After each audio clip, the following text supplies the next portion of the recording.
right, does anybody have any questions about anything? I know I just went over everything really quickly.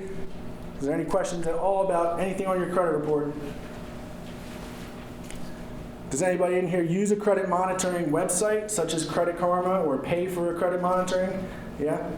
Okay, good. So like I said, don't get tricked into thinking that's your credit score, okay? Your FICO score is completely different, and like I said, you have hundreds of FICO scores. You have 49 different FICO scores alone. 49. They have a mortgage industry FICO score. They have an auto industry FICO score. They have a generic FICO score. They have a score based on whether you'll respond to mailers. They have a score for everything. They have a bank score.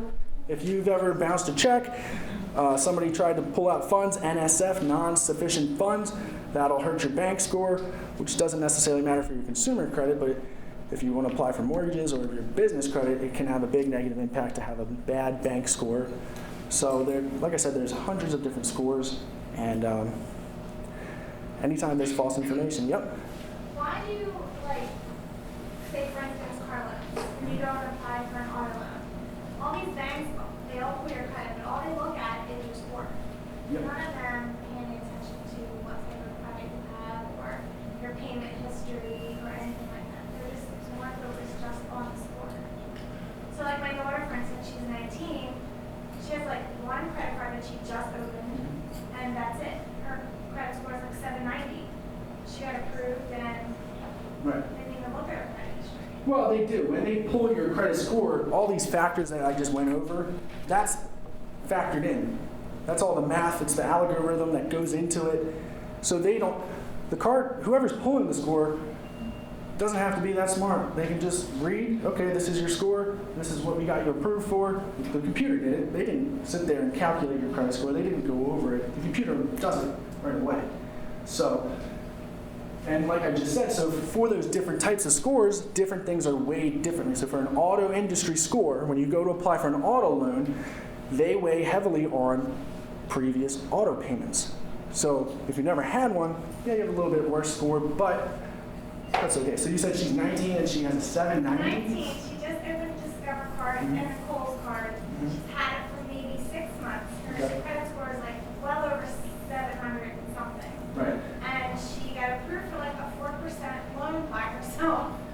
Well, that's awesome. Yeah. Now, hopefully she can afford those payments every month for the next 5 or 6 years. Right. That's the main thing.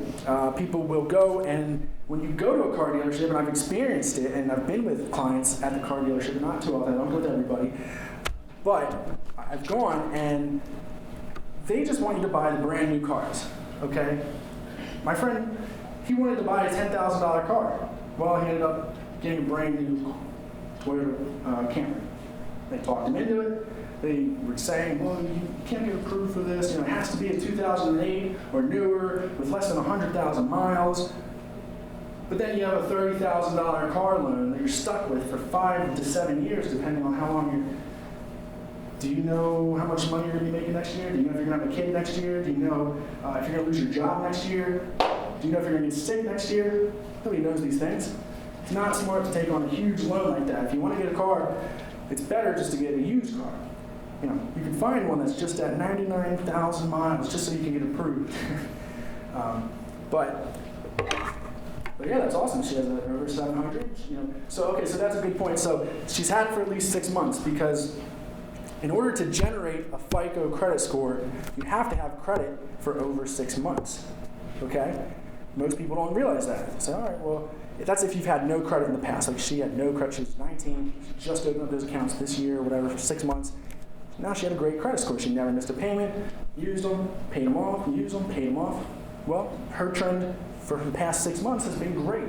So they gave her a great score. And then they gave her a great interest rate.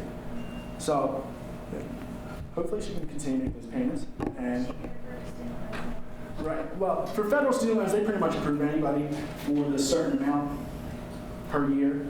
But then if you need more, which most colleges you do, then you have to get private student loans or a Parent Plus loan or a cosigner, which is very dangerous to cosign for people, even your kids,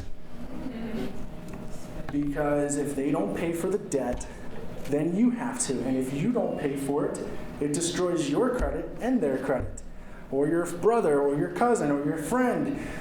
I've seen tons and tons of times. People call me, oh, I have 4 car loans. Well, only one of them's mine, but I got one for my buddy, and I got one for them. Well, that was your decision. You had good enough credit then, now you don't. And now you can't buy a home because of their bad mistakes. So whenever you're going to co-sign for something, I'm not saying don't do it, okay? You need to be careful. You need to be very careful. Okay, maybe if it's like a $3,000 loan, you can take care of it yourself. Whenever you're going to co-sign, you need to make sure you can pay for it yourself because you can't rely on them because you never know what's going to happen. But is there any other questions? Yeah. Yep. How long do the inquiries stay on your? Good question. So it said, how long do inquiries remain on your credit report? For 2 years, they remain on your credit report, but they only matter for 1. After 12 months, doesn't have a negative impact. That 10% score doesn't affect it. So 2 years it remains, only affects your credit score for 1. So, very good question. And a lot of people call me and complain about inquiries. That's usually not the issue, okay? It's 10% of your credit score. There's other things you need to work on, like opening a credit card. Any other questions?